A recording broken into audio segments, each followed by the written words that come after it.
माजलगाव धरणाची 21 ऑगस्टची काय घडामोड आहे? सध्या माजलगावचे धरण किती टक्के भरलेलं आहे?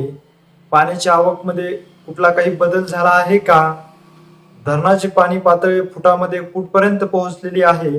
ह्याविषयीची सविस्तर माहिती आपण ह्या पुढील व्हिडिओच्या माध्यमातून घेऊया. तर नमस्कार मंडळी, 21 ऑगस्टची आलेल्या आकडेवारीनुसार माजलगाव धरणामध्ये जायकवाडीच्या उजव्या कालव्यातून 1300 क्युसेसने पाण्याचा जो विसर्ग आहे तो कायम ठेवला असल्याचं आजच्या ह्या आकडेवारीमध्ये देखील आपल्याला पाहण्यास मिळालेलं आहे. परंतु जायकवाडीच्या धरणातून हा विसर्ग 1300 क्युसेसने सोडवला जात असला तरी मात्र माजलगाव धरणापर्यंत पोहोचणारा हा विसर्ग अत्यंत कमी आहे. कमी असण्याचं कारण देखील जायकवाडीचा जो उजवा कालवा आहे, या उजव्या कालव्यातून शेतीसाठी देखील अनेक ठिकाणी पाण्याचा वापर शेतकऱ्यांनी सुरू केलेला आहे.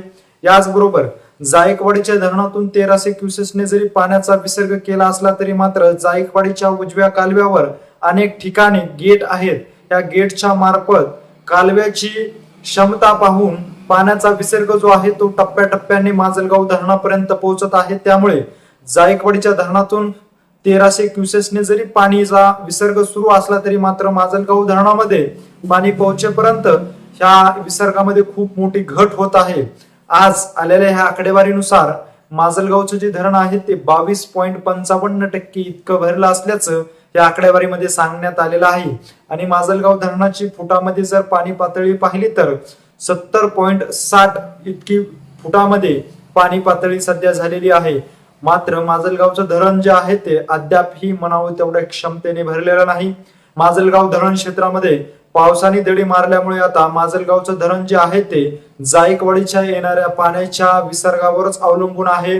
हा विसर्ग नेमका किती दिवस ठेवला जातो याचं जे चित्र आहे ते अद्यापही स्पष्ट झालेलं नाही. अद्यापही स्पष्टरित्या सांगण्यात आलेलं नाही की जायकवाडीच्या धरणातून किती दिवसासाठी माजलगावच्या धरणामध्ये पाण्याचा विसर्ग कायम राहील. परंतु सध्या हा विसर्ग जो आहे तो सध्या तरी कायम असून माजलगावचं धरण जे आहे ते 22.55% इतकं भरलेलं आहे. माजलगाव धरणाविषयीची माहिती जर तुम्हाला वेळोवेळी जाणून घ्यायची असेल, तुम्ही अजूनही आमच्या पेजला जर फॉलो केलं नसेल किंवा आमच्या चॅनलला सबस्क्राईब केलं नसेल तर नक्की सबस्क्राईब करा. व्हिडिओ जर आवडला असेल तर जास्तीत जास्त शेअर करा आणि आम्ही माहिती सांगितल्या विषयीच्या माहितीवर तुमचं काय मत आहे हे देखील आम्हाला आमच्या कमेंट बॉक्समध्ये नक्की कळवा.